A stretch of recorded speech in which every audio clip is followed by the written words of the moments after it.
천국의 부유한 사람과 가난한 사람. 천국에 들어가는 것에 대해 여러 가지 의견이 있다.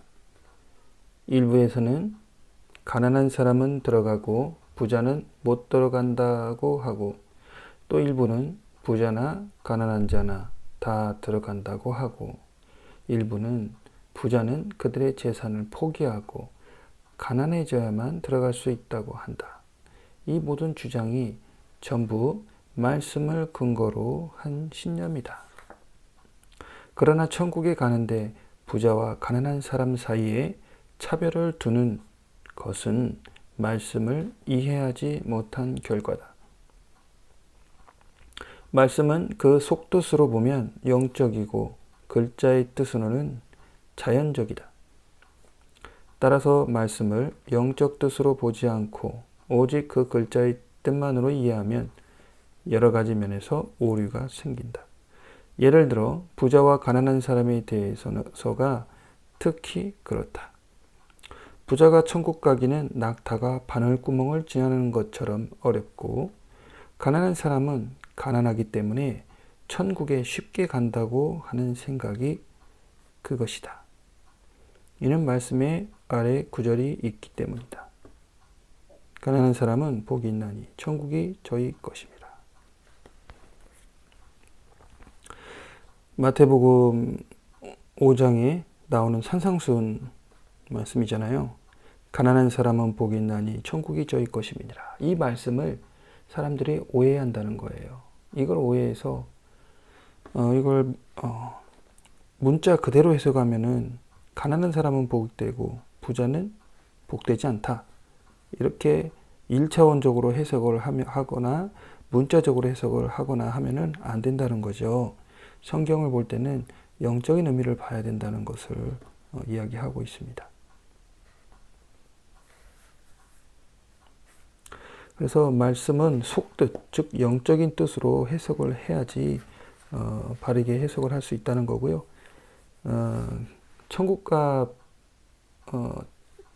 부유한 사람과 가난한 사람의 관계에 대해서 서두에서 얘기를 하는 건데, 결론은 그거예요. 부자나 가난한 자나 천국 가는 거하고는 상관이 없다는 그런 얘기를 하는 겁니다. 그러나 말씀의 영적 뜻을 조금이라도 아는 사람들은 그렇게 생각하지 않는다.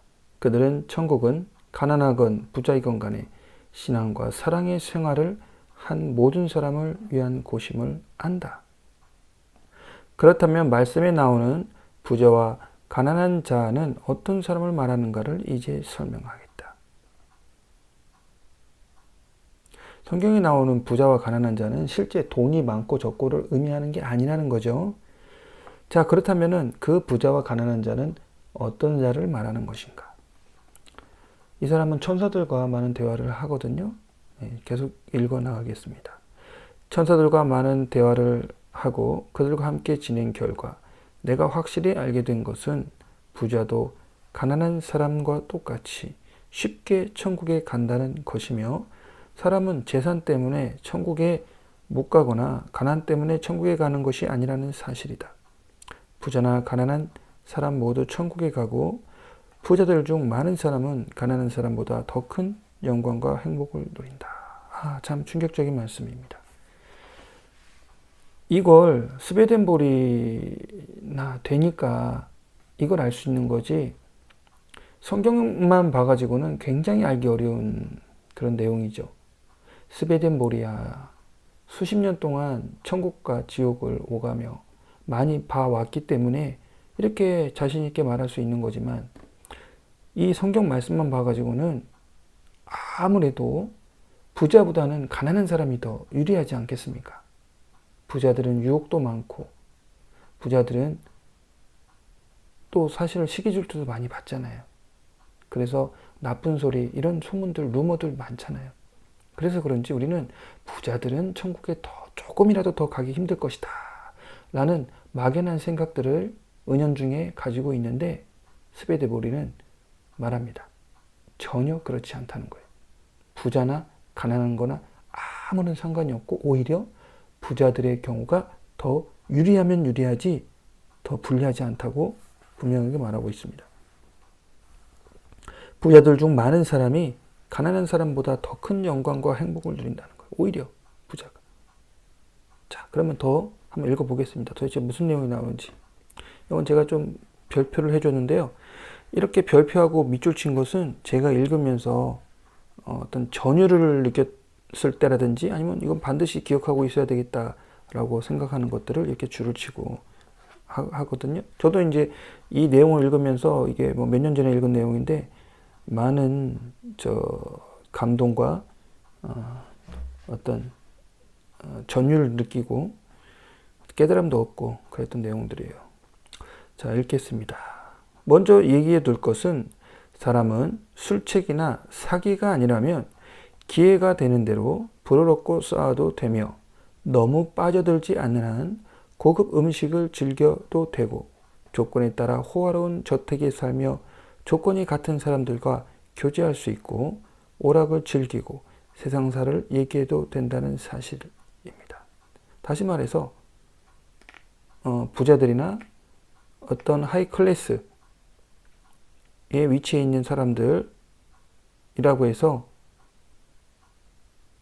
다 재산을 다 헌금을 하든지 재산을 다 없애서 남을 도와줘야지 천국 가는 게 아니라는 거예요. 그거하고는 상관이 없다는 겁니다.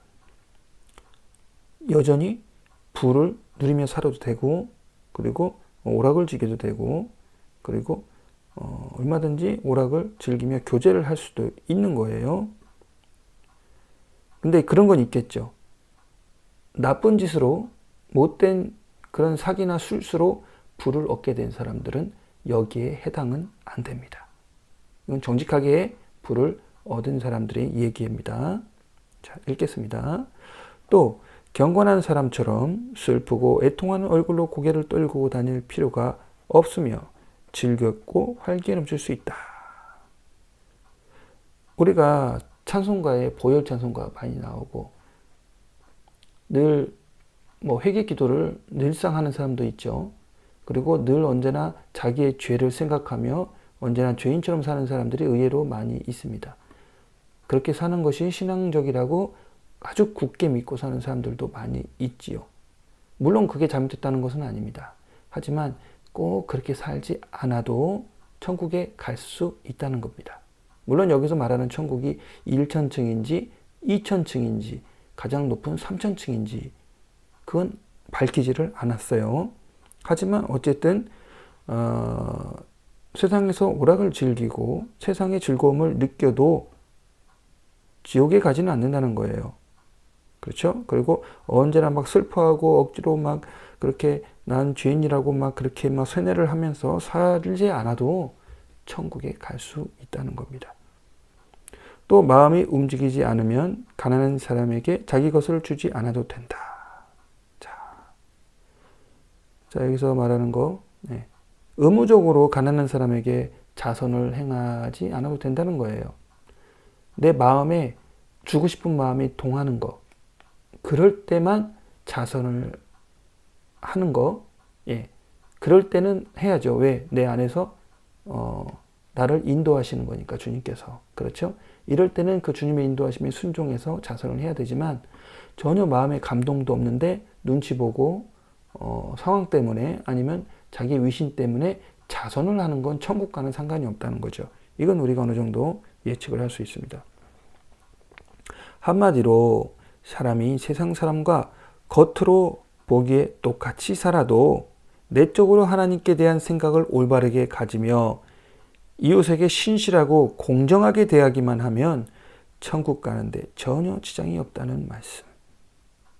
참 의외의 말씀이죠. 그렇죠? 이건 진짜 모르는 사람 많을 거예요.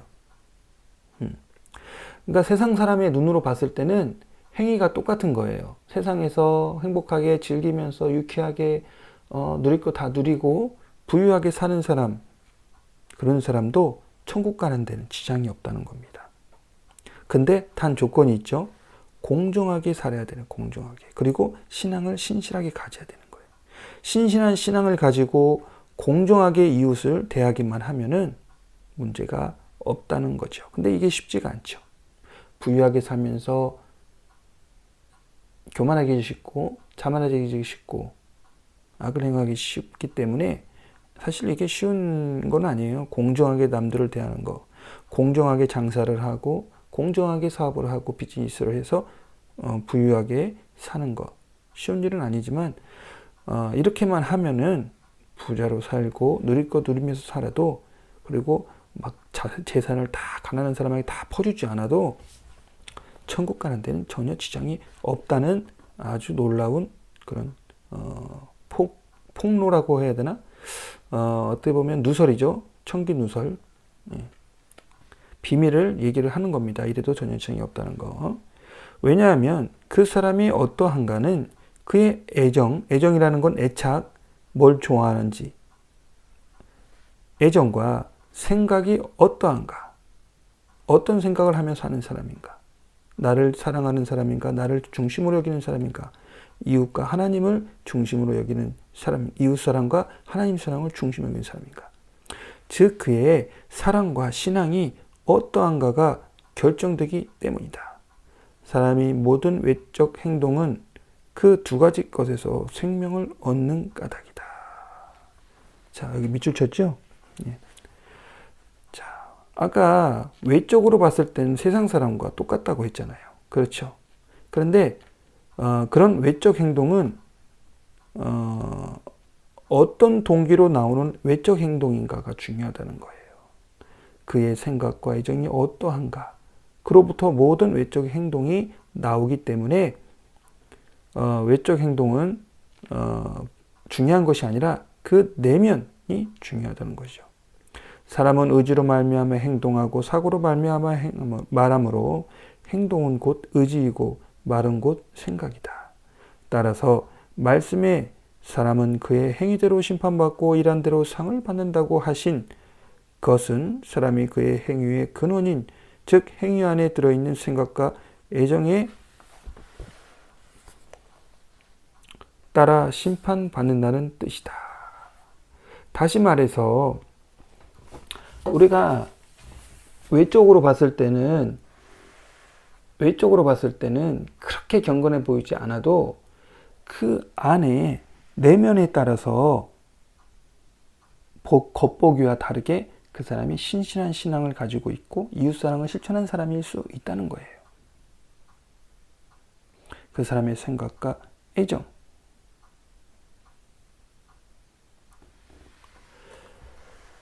그 사람의 그 사람의 생각과 애정에 따라서 심판을 받는 거지 그 사람의 행위로 심판을 받는 게 아니라는 겁니다.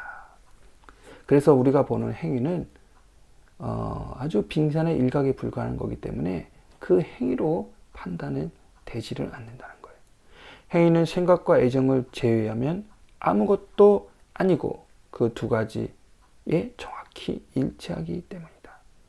따라서 어떤 결과를 이루는 것은 사람의 외면이 아니라 오직 그 외면의 근원인 내면이라는 것이 분명해진다. 이 얘기는 스웨덴보리의 책 전체를 통해서 반복적으로 계속 나오는 내용입니다.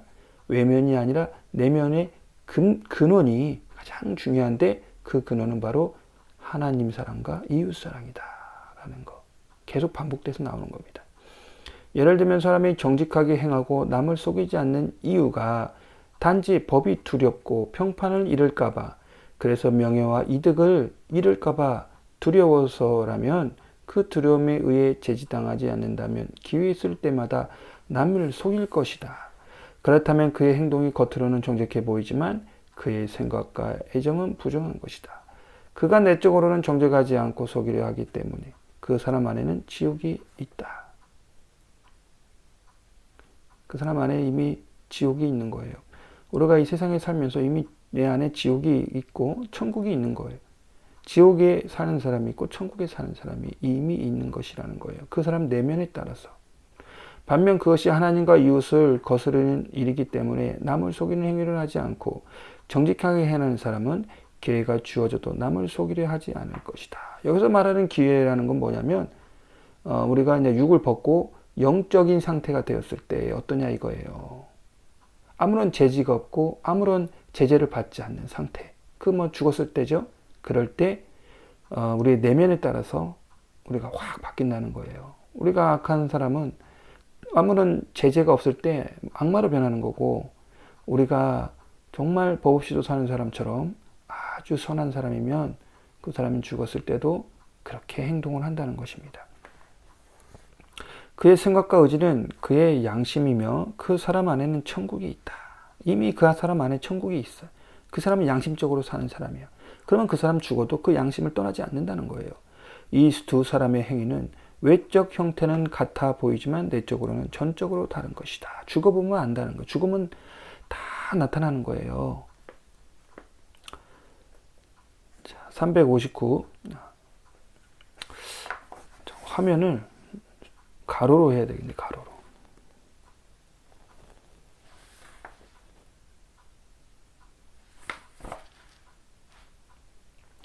자, 또 별표 나오죠.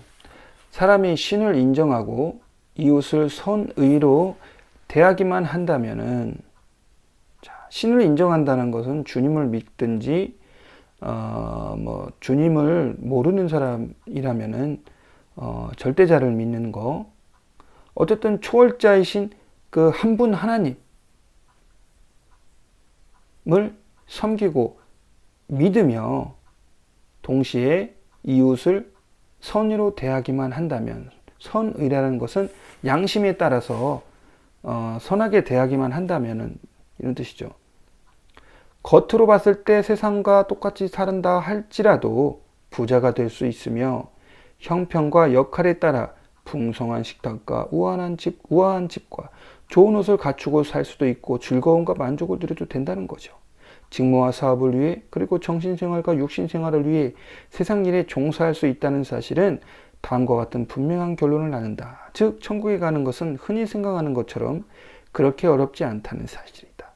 유일한 어려움은 자기 사랑과 세상 사랑에 저항하고 그 두 사랑이 지배적이 되지 않도록 하는 데 있다. 그 두 사랑이 모든 악의 근원이기 때문이다. 다음의 주의 말씀은 이것이 생각처럼 그렇게 어렵지 않다는 것을 의미한다는 것입니다.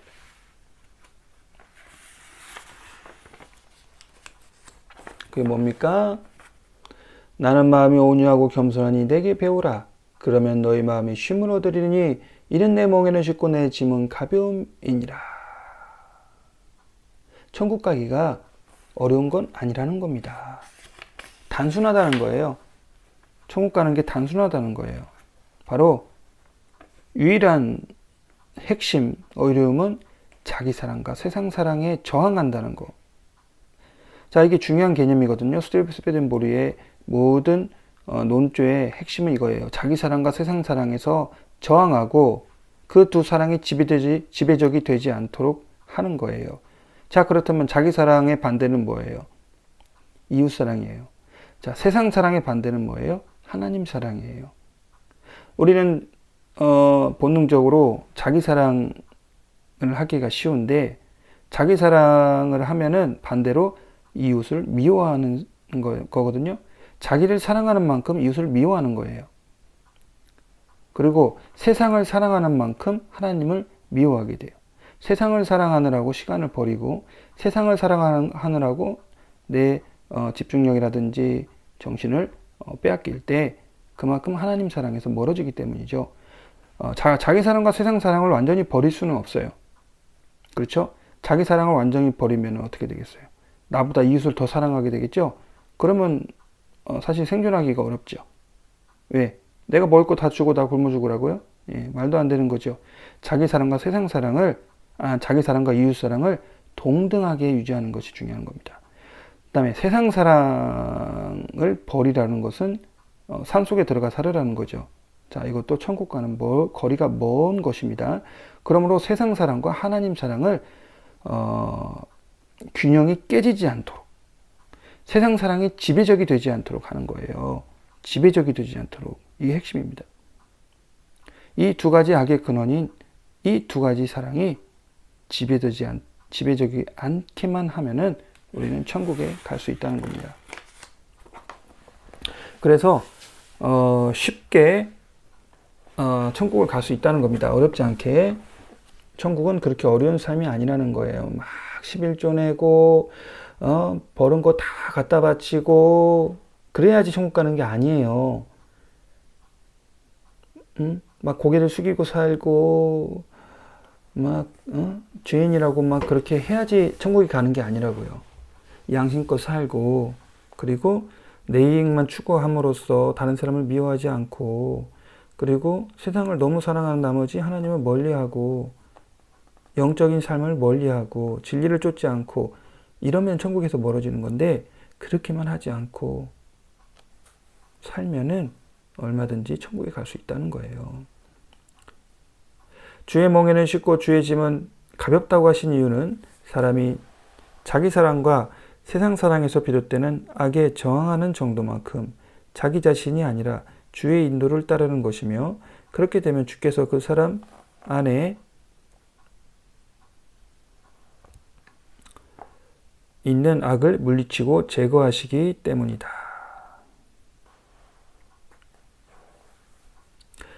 이러한 두 가지 악에 저항하는 정도만큼 바로 주의 인도를 따르는 것이라는 거예요. 그러니까 우리가 해야 될 일은 뭐겠습니까? 우리에게 지배적인 바로 두 가지 사랑, 하나님 사랑과 이웃 사랑을 기회가 될 때마다 저항하는 거예요. 그렇죠? 하나님 사랑과 이웃 사랑을 실천해야 되는데 우리 안에는 세상 사랑과 자기 사랑의 본능이 있단 말이에요. 그것을 조금이라도 하루에 한 번이라도 저항을 하는 거예요. 한 번 저항하는 거. 그럴 때마다 우리는 주님께 인도를 받게 되는 거예요. 한 번이 어렵지요. 두 번은 쉽습니다. 세 번은 더 쉬워지는 거예요. 그러면 자연스럽게 인도를 받게 되는 거예요. 하지만 끝까지 저항을 하지 않고 이런 악한 애정에서 멀어지려고 노력하지 않으면 아무도 나를 끌어줄 수가 없어요. 내가 저항하지 않으면. 스타트는 내가 해야 된다는 것이죠.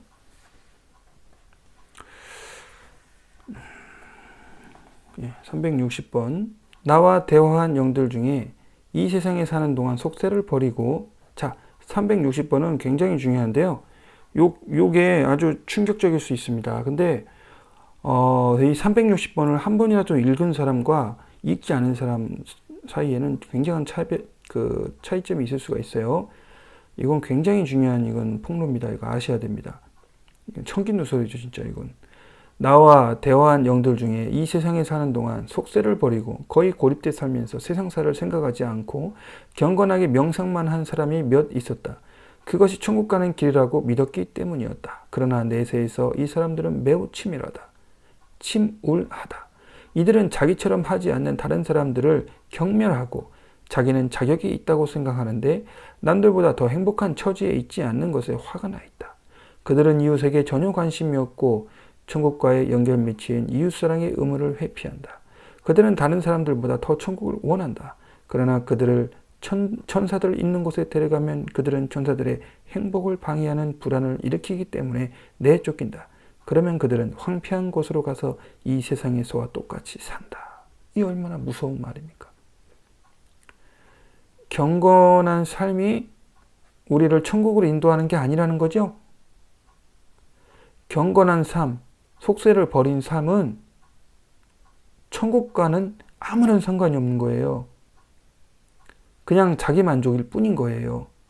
기도만 하고 홀로 동떨어져서 아침부터 저녁까지 기도만 하고 말씀만 본다고 해서 그 사람이 신앙이 좋은 게 아니에요. 그 사람이 성경을 잘 알 수는 있겠죠. 하나님에 대해서 잘 알 수는 있겠죠. 하나님을 사랑하는 건 맞아요. 정말 하나님이 사랑하는 사람일 거예요. 하나님은 그를 위해서 기도하실 거예요. 예수님이 그를 위해서 기도하고 성령께서 울부짖어 기도하실 거예요. 그리고 정말 사랑하실 거예요. 근데 그러면 뭐합니까? 그 사람은 이웃사랑을 할 줄을 몰라서 천국에서 살 수가 없는데. 이웃사랑을 연습해야 돼요. 이웃사랑을 연습해요. 천사들과 함께 어울려 사는 걸 연습해야 돼요. 그런데 사랑을 주고받을 줄을 모르고 연습하지 않으면 천국에 갈 수가 없는 거예요. 가고 싶어도, 보내고 싶어도 못 가는 거예요.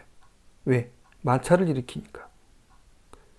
이렇게 혼자 동떨어져서 명상만 하고 기도만 하고 산 사람들은요, 교만하기가 쉽단 말이에요. 그래서 부딪히는 거예요. 절대 천국 가는 길이 아닙니다. 이렇게 사는 거. 이 360번을 여러분들이 100번을 이상 읽으세요. 이웃사랑의 의무를 회피하면 천국에 못 갑니다. 아무리 하나님 사랑을 100% 달성을 했다 해도 이웃사랑의 실적, 이웃사랑의 경험, 이웃사랑의 노하우가 없으면요, 천국에 못 간다는 거예요. 가더라도 쫓겨난다는 거예요. 왜? 거기 사는 주민들에게 피해를 주고 방해를 일으키기 때문이에요. 불안을 일으킨다고 하잖아요. 그러면은 천국에서 쫓겨나면 어디겠습니까? 천국이 아닌 곳이겠죠. 천국에서 예를 들어서 3000층에 갔는데 2000층으로 쫓겨나. 2000층에 갔는데 1000층 쫓겨나. 그럼 어디겠습니까? 그냥 황무지에서 사는 거예요. 황무지에서. 자, 행복한 삶이 아니겠죠? 사람은 이 세상을 통해서가 아니면 천국에 합당하게 만들어질 수 없다. 모든 애정은 가장 외적인 결과에 종착해야만 하며, 다시 말해서 행위로서 보여야 된다는 거예요. 그 종착점이 이 세상이라는 거예요.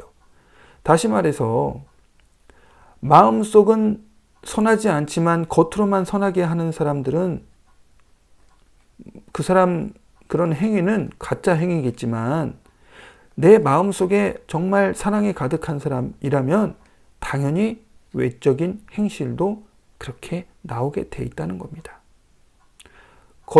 겉에 그 행실만으로 우리가 평가할 수는 없지만, 정말 하나님 사랑, 이웃 사랑을 실천하는 사람은, 정말 천국 갈 사람은 외적인 모습은 정말 아름다운 모습, 천사의 모습, 사랑을 실천하는 모습이어야 된다는 거예요. 모든 선행을 행하는 사람이 다 천국 가는 사람만 아니지만, 천국 가는 사람은 반드시 선한 삶을 살아야 된다는 것입니다. 이웃을 사랑해야 된다는 것입니다. 정말 무섭고도 아주 살떨리는 그런 말씀입니다. 이 말씀은 애정은 이웃과의 생활을 통해서 행위 안으로 흘러들어 스스로를 나타내는데, 그것이 없으면 애정은 질식해버리고 결국 사람은 더 이상 이웃의 안중이 없고 자기만 생각하게 될 것이기 때문이다. 마음속으로만 이웃사랑을 하면 안 된다는 거예요. 마음속으로만 이웃사랑을 하고 실제로 이웃을 사랑하는 행위를 하지 않으면 그 이웃사랑의 애정은 질식해버린다는 거예요. 사라져버린다는 거예요. 자, 이것을 보면 이 이웃사랑의 생활, 즉 모든 생활과 직무에 있어서 공정하고 바르게 행하는 것이 사람을 천국으로 인도하는 것이지, 이 일제 생활을 떠난 경건 생활이 천국으로 인도하는 것이 아니라는 사실을 분명히 알 수 있다. 그러므로 사람이 직무에 종사하는 정도만큼만 이웃사랑을 실천할 수 있고, 이웃사랑의 삶이 자라날 수 있으며, 이를 하지 않으면 그만큼 이웃사랑의 생활도 할 수 없는 것이다. 자, 우리의 행실이 이웃사랑의 삶을 살 때에만이 우리가 천국에 갈 수 있다는 아주 분명하고 확실한 그런 스웨덴보리의 어떤 청기 누설이었죠. 이웃사랑의 실천이 정말 중요하다는 걸 얘기하죠. 하지만 그렇다고 해서 스웨덴보리가 말하는 이웃사랑의 실천이 무슨 막 어렵고 힘들고 뭐 자신의 삶을 다 바쳐야 되는 그런 헌신을 말하는 게 아니에요. 스웨덴보리가 말하는 이웃사랑의 실천이라는 것은요, 자기의 직업에 있어서 정직하게 그 직업을 수행하는 걸 말하는 거예요. 그게 바로 이웃사랑이라는 거예요. 스웨덴보리가 말하는 이웃사랑의 실천은요, 자기가 가지고 있는 직업, 예를 들어서 무슨 뭐 미용사라든지 식당 주인이라든지 식당 종업원이라든지 자기가 맡은 일을 이웃사랑하는 마음으로 열심히 수행하기만 하면 된다는 거예요. 열심히 수행하기만. 그렇다고 해서 돈을 안 받고 봉사를 하라는 것도 아니에요. 돈을 받을 만큼 받고 일하면서도 그 마음 안에 이웃사랑의 마음을 담아서 머리를 깎고 그리고 음식을 나르고 조리하고 하면은 천국 삶을 보장받는다는 것입니다. 이 얼마나 쉽고 가벼운 몽해입니까? 얼마나 쉬운 방법입니까? 하지만 정말 어떻게 보면 진리에 가장 가까운 그런 해석이라는 거예요. 성경을 해석하는. 또 정말 중요한 건 스웨덴보리는 자기가 직접 천국과 지옥을 다 다녀오고 계속해서 천국을 늘 방문을 하는 사람이기 때문에 30년 가까이 천국에서 살면서 천사들과 대화를 나누고 성도들과 대화를 나누면서 얻은 결론이기 때문에 이 말은 신빙성이 있는 것입니다.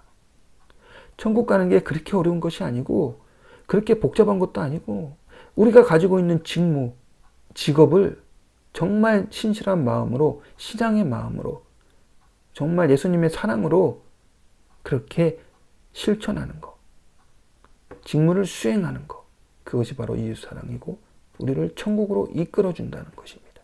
반대로 말해서 그런 직업을 가지고 이웃사랑을 실천하지 않고 하나님 사랑만 실천하는 그런 명상에 빠져있고 기도에 빠져있고 그런 성경에만 빠져있고 실천이 없는 그런 성도는 결코 천국에서 아름다운 삶을 살 수가 없다는 그런 무섭고도 엄중한 경고의 말씀까지 오늘 보고요. 지금 핸드폰 배터리가 다 돼서 여기서 한번 자르고 충전을 한 다음에 3번부터 계속 이어가도록 하겠습니다. 저기 우측에 보면은 별표 2개 있죠? 굉장히 중요한 말씀이기 때문에 여기 별표가 2개가 있는 겁니다. 이거 꼭 여러분들 웬만하면 암기하실 정도로 이걸 막 외우시요. 예, 그리고 뼈에다 새기시기 바랍니다. 자, 이상 한번 자르겠습니다.